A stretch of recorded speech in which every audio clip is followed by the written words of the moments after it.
Hi అండి, నమస్తే. Guntur special sambar కారం ఎలా చేయాలో చూద్దామండి. ముందుగా నేను ఇక్కడ 2 కేజీలు ఎండుమిరపకాయలు తీసుకున్నాను. తొడుములు తీసేసి ఎండబెట్టుకోవాలి.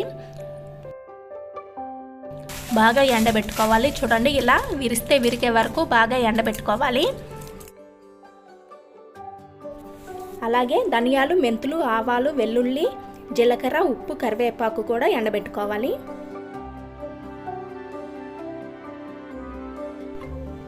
బాగా ఎండాక ఫ్రై చేసుకోవాలి. ముందుగా ధనియాలు ఫ్రై చేసుకోవాలి.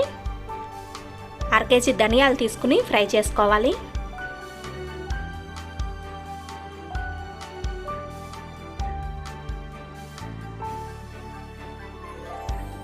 ఇలా ఫ్రై చేసుకుని పక్కన పెట్టుకోవాలి.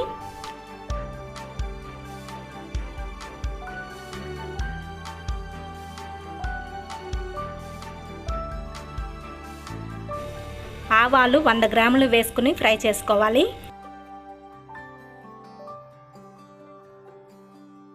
లో ఫ్లేమ్లో ఫ్రై చేసుకోవాలి.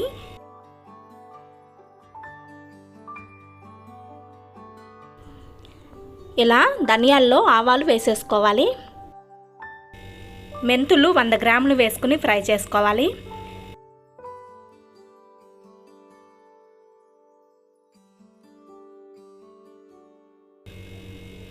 చూడండి, ఇలా ఫ్రై చేసుకుని తీసుకోవాలి.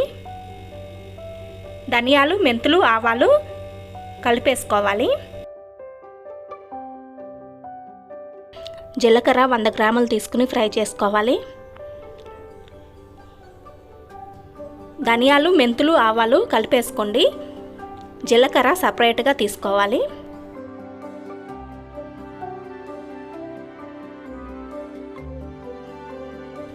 కొంచెం కరివేపాకు వేసుకుని ఫ్రై చేసుకోవాలి.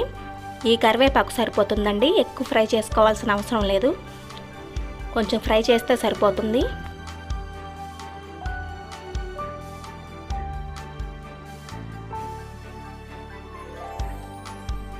ఇప్పుడు మిరపకాయలు వేపుకోవాలి. మిరపకాయలు ఎక్కువగా వేపాల్సిన అవసరం లేదండి, కొంచెం వేడిగా అయ్యే వరకు వేపుకుంటే సరిపోతుంది.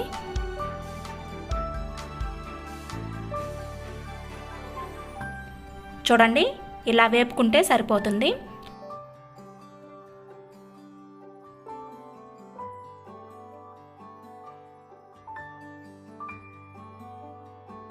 రెండు 200 గ్రాములు ఉప్పు వేసుకోవాలి. ఉప్పు ఎక్కువగా వేపాల్సిన అవసరం లేదు, ఉప్పులో తడిపోయి కొంచెం వేడైతే సరిపోతుంది. ఫ్రై చేసుకున్న మిరపకాయలు గంట సేపు ఎండలో పెట్టుకోవాలి. పసుపు, ఉప్పు, వెల్లుల్లి, జీలకర్ర, ఆముదం మిరపకాయల్లో కలపకుండా మిల్లు వాళ్ళకి సపరేట్గా తీసుకెళ్ళి ఇవ్వాలి. వాళ్ళే కారంలో వేసి పడతారు. ఫ్రై చేసుకున్న మిరపకాయలు ఇలా క్యాన్లో వేసుకుని కారం మిల్లు దగ్గరికి తీసుకువెళ్ళి కారం పట్టించుకోవాలి.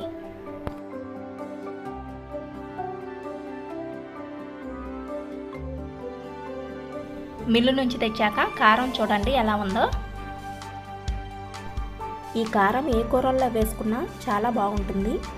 కారంలో ఆముదం వేయడం వల్ల కారం రంగు మారకుండా సంవత్సరం వరకు కారం ఎర్రగానే ఉంటుంది. కంపల్సరీగా ఆముదం వేసుకోండి. నచ్చితే లైక్ చేసి సబ్స్క్రైబ్ చేయండి.